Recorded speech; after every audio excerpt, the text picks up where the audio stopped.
Friends, आप सभी ने भी सुनहरे सपने सजा रखे हैं, आप सभी ने भी अपने लिए एक लक्ष्य तय कर रखा है, लेकिन जिम्मेदारियां जो है वो पूरी तरह आपको लक्ष्य की ओर बढ़ने नहीं देती है। कहीं ना कहीं एक हाउसवाइफ के मन में एक ही क्वेश्चन रहता है कि कैसे मैं अपने बच्चों को, घर को और साथ में पढ़ाई को मैनेज करूं, क्योंकि मैंने सपना तो देख लिया है कि मुझे कुछ बनना है, मुझे कुछ करना है, मुझे आगे बढ़ना है, लेकिन अब वक्त वो नहीं रहा जब मुझे 100% समय मिले और मैं पूरी तरह से समर्पित होकर तैयारी कर सकूं।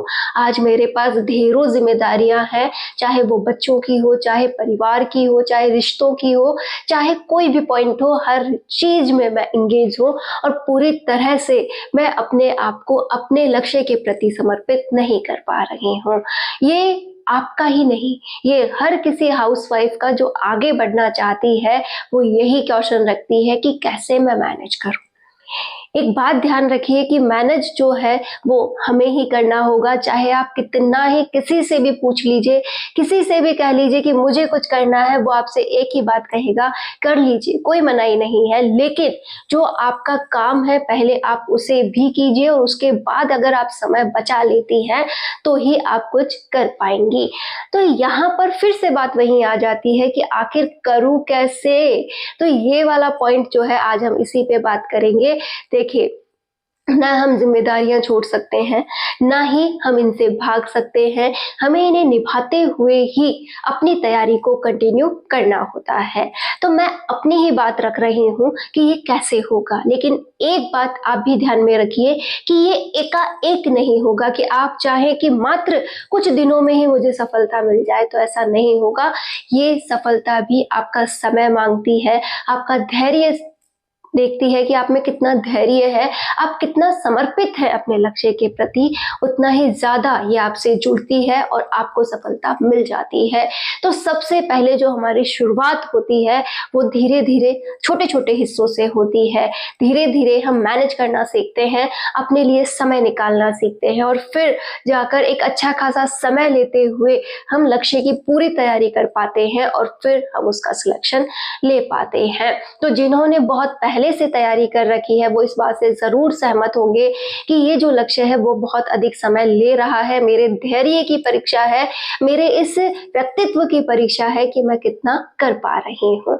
आज मैं आपको एक छोटा सा एग्जाम्पल देती हूँ, मेरे खुद का ही एग्जाम्पल मैं आपके सामने रख रही हूँ। जब मैंने यहाँ एक शुरुआत की थी कि हाँ मुझे अब एक नई जर्नी स्टार्ट करनी है, मुझे इस तरीके से फर्स्ट एड की तैयारी करनी है, तो वही सब कुछ मेरे सामने था कि पूरे परिवार की जिम्मेदारी, कोई हाथ बटाने वाला नहीं था। साथ ही साथ जो बच्चे हैं वो भी बहुत छोटे थे। तो अपने आप में मैंने एक अपने आप से निश्चय किया कि मुझे करना है। मैंने टाइम टू टाइम अपने आप को एंगेज रखा। आज भी मेरा वही शेड्यूल है, सुबह 4 बजे उठना है तो मतलब उठना ही है। आप भी एक बार अपने शेड्यूल को फिक्स करके देखिए। जैसे मैंने सुबह 4 बजे से उठकर जो अपने काम का समय होता है, जैसे मेरे काम का समय अमूमन 6 बजे के बाद स्टार्ट होता है, तो वो 2 घंटे प्रॉपरली नहीं मिलते हैं क्योंकि बीच में बच्चों को भी संभालना होता है, इधर उधर चाय पानी के भी काम हो जाते हैं। लेकिन मैंने काउंट करके देखा कि 1 से सवा घंटा या 1.5 घंटा, कभी ऊपर कभी नीचे आपको समय मिलता है। 1 घंटा आप फिक्स मान लें, ऊपर आपको सवा घंटा भी मिल रहा है, कभी आपको पौन घंटा भी मिल रहा है, कभी 1.5 घंटा भी मिल रहा है। हाँ, मान सकते हैं कि 2 घंटे नहीं मिलते, लेकिन 4 बजे से लेकर सुबह 6 बजे तक आप अच्छा खासा एक स्टडी टाइम निकाल सकते हैं। यदि आप खुद पर बाउंड है, आप खुद पर काबू पा चुके हैं कि मुझे उठना ही है, मुझे करना ही है, आज नहीं उठी तो मुझे पूरी जिंदगी जागना पड़ेगा अपने अपमान को सहते हुए, तो आपको वो काम कर लेना चाहिए। यहाँ पर जब आप सुबह एक अच्छी खासी तैयारी कर लेते हैं तो पूरे दिन लगता है कि हाँ भाई बात तो बनेगी, काम भी होगा और अच्छे से मेरी तैयारी भी हो जाएगी। इसी दौरान मैंने घर के काम, जब मैं 6 बजे बाद घर के काम में लगती थी तो अपने ऊपर एक बाउंडेशन लगा रखी थी कि जितनी जल्दी हो सके, जितनी स्पीड में हो सके मैं काम करूंगी। और काम को मैंने यकीनन, स्पीड कम थी, बहुत धीरे धीरे भी मुझे काम करने की आदत थी, लेकिन मैंने उसमें चेंज किया कि जल्द से जल्द एक टाइम शेड्यूल फिक्स कर लीजिए कि बस बैठना नहीं है, पहले किचन का किया, फिर झाड़ू पोछे का किया, फिर उसका किया, फिर उसका किया। मैं जल्द से जल्द काम कंप्लीट करूंगी। हाँ, लगेगा उसमें समय, लेकिन मैं कोशिश करूंगी कि वो जल्द से जल्द हो जाए। मेरी जो काम को लेकर भी रूपरेखा हो वो भी क्लियर हो। ये काम आप भी जरूर कीजिएगा, क्योंकि कई बार हम छोटे से काम में भी बहुत अधिक समय दे देते हैं। जैसे हमें खाना बनाना है, चपातियां बनानी है, हमने तय कर रखा है कि 20-25 चपातियों का मेरे घर का रोज का काम है, मुझे उसे बनाना है, लेकिन वहां पर एक आलस या मन ना करना आप पर इतना हावी हो जाता है कि वो 20-25 चपाती भी आप आधे घंटे में ना बनाकर 1 घंटे में बनाती हैं। तो ये आप ही पे डिपेंड करेगा कि आप कितना समय बचा सकती हैं। हमें हमारे काम को साथ लेकर चलना है, इस बात को आप गांठ बांध लीजिए। कोई आकर आपसे ये नहीं कहेगा कि काम छोड़ दो, अपना काम कर लो, बहुत कम मिलेगा ऐसा। तो क्यों ना अपने काम को ही अपना रूटीन बनाया जाए और उसे बहुत अच्छे से करते हुए अपने लिए समय निकाला जाए। इसके साथ ही मेरा हमेशा रहता था कि काम भी चलता रहे और कुछ मेरा रिवाइजेशन पॉइंट भी होता रहे। तो मैं पुराने या तो रिवाइज करती थी, या फिर मुझे कुछ नया पढ़ना होता था तो मैं उसकी ऑडियो सुनती थी। तो आप भी कुछ भी ऐसा कर सकते हैं, काम के दौरान भी अच्छा खासा रिवाइज हो जाता है, यदि आप फालतू का दिमाग इधर नहीं चलाते हैं। तो कैसे कि हम काम करते रहते हैं, माइंड में चलता रहता है, अरे उसे ये कहना था, उसने ये कह दिया, उसने ये कहा, ये आज ये हुआ, कल वो हुआ, या फिर हम घंटों फोन पे लगे लगे काम करते हैं। बहुत सी महिलाएं करती है कि फोन चल रहा है, झाड़ू लग रही है, अपने रिश्तेदारों में बातें हो रही है, इधर उधर की बातें आप शेयर कर रही हैं, बातें कुछ नहीं होती है, बातें होती हैं इधर उधर की। आज उसने मुझे ये कहा था, आज उसके घर में ये हुआ था, आज ये हुआ था, मतलब आप इधर से उधर ही बातें शेयर करते हो, उसमें नया कुछ नहीं होता। चाहे आप एक्सेप्ट करो चाहे मत करो, हम वहां पर भी गलती करते हैं। तो आपको इस पूरी दुनियादारी से इतना ही मतलब रखना है कि मेरा पक्ष सध जाए, कि हाँ मेरे पक्ष का बहुत अच्छा हो जाए, मुझे किसी से इससे ज्यादा लेना देना नहीं है, मुझे एक अच्छी सी स्माइल पास करनी है और अपने रिश्तों को बनाए रखना है। क्लियर है? जितना ज्यादा आप स्ट्रेट माइंडसेट रख लोगे ना, उतना ही ज्यादा आप आगे बढ़ जाओगे। तो ये आप पे डिपेंड करेगा। एक और पॉइंट हमें ये करना है कि कोशिश करें कि बाउंडिंग टाइम में ही आप काम कंप्लीट करें। जैसे 6 बजे से लेकर आपने काम स्टार्ट किया था, उसमें सभी काम आ जाते हैं, आप 12 बजे से पहले कर लें, 11 बजे से पहले कर लें। आपको अगर दोपहर में फिर से काम होता है तो आप सुबह 10 बजे से पहले जितने भी सुबह के काम है वो कंप्लीट कर लें, फिर आप पढ़ने बैठ जाए, दोपहर में फिर से काम के लग जाए। मतलब आपको आपका शेड्यूल सेट करना है। आप काम को दोपहर में कितना मैनेज करके रखती है, कितना समय और पढ़ने का निकालती है। जैसे कोशिश करें कि पूरे दोपहर में आप 2 से 3 घंटे निकाले ही निकाले, कैसे भी करके आपको मैनेज करना है और 2 से 3 घंटे निकालने हैं। हाँ, हो सकता है एक साथ ना मिले, एक एक घंटा करके मिले तो भी कोई बात नहीं। हमें हमारा सेटअप तैयार रखना है कि जैसे ही फ्री हूँ यहाँ आकर बैठना है और पढ़ाई जारी रखनी है। इसी की तरह आप बच्चों के साथ समय बिताते हुए भी अपना रिवाइजेशन कर सकती हैं। साथ ही साथ आप शाम के जो काम कर रही हैं उसमें प्रॉपरली रिवाइज कर सकती है। जल्द से जल्द काम कंप्लीट करके आप रात को भी पढ़ाई कर सकती है।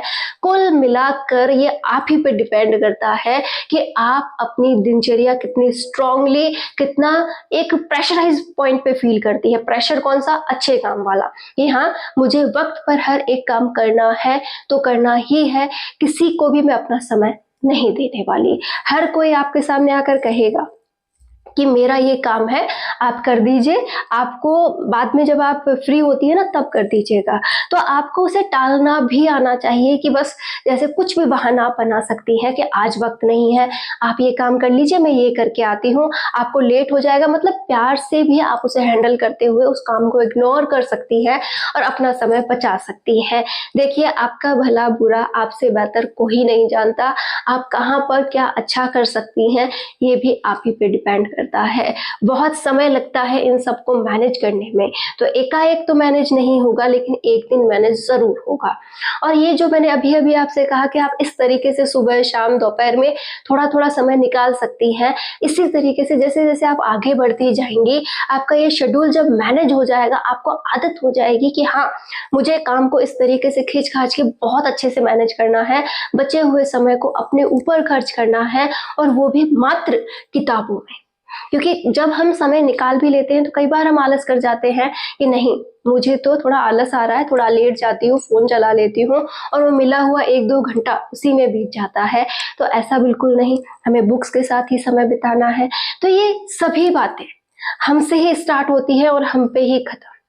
इसका एक पहलू मैं आपके सामने और रखूँ कि आप ये भी सोच सकती हैं कि नहीं भाई, मुझे बिल्कुल समय नहीं मिलता, मैं कभी कुछ नहीं कर सकती, तो आप क्या करेंगी? वही घसी-पिटी ज़िंदगी, वही सुबह उठना, घर के काम करना, दोपहर में समय मिला तो फ़ोन चलाना, अपने आप को कोसना कि मैं कुछ नहीं कर सकती, किसी ने मेरी मदद नहीं की, ये वो फलाना-ढिक्का, मतलब आप कितना भी सोच सकती हैं।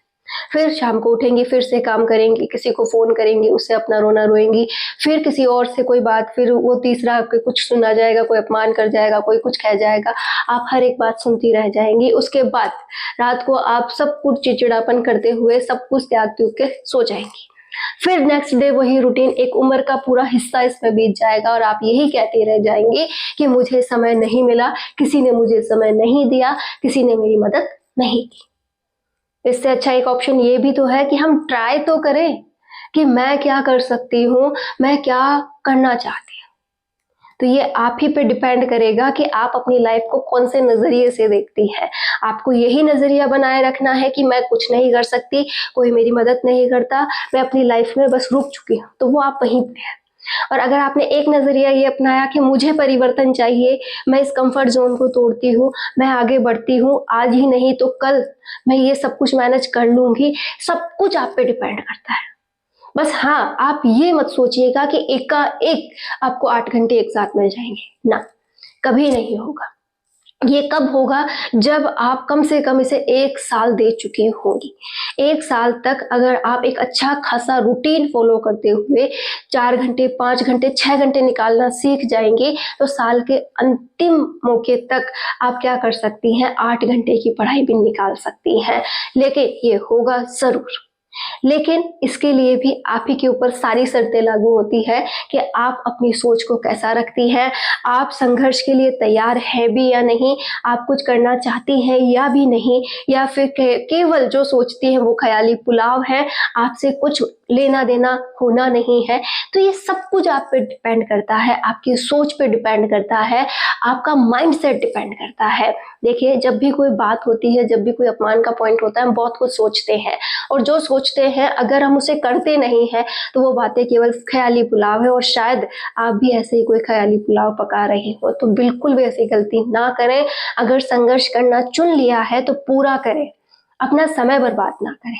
तो उम्मीद है आप सभी अपनी ज़िंदगी को मैनेज करते हुए, अपनी जो भी परिस्थितियाँ हैं उसे समझते हुए आगे ज़रूर बढ़ेंगी, आगे हमेशा अपने लिए एक सपना देखेंगी और उसे पूरा करने के लिए लगातार प्रयासरत भी रहेंगी। तो जो भी बहनें तैयारी कर रही हैं वो और अच्छे से ज़ोरों-शोरों से तैयारी पे लग जाइए और इस बार अपना सिलेक्शन सुनिश्चित कीजिए। और अगर अभी भी नहीं सोचा है तो अब से एक नई शुरुआत कीजिए। 2027 तक हर एक वैकेंसी हमारे सामने फिर से होगी, तो उम्मीद है आप उस दिन तक ज़रूर तैयार हो जाएँगे।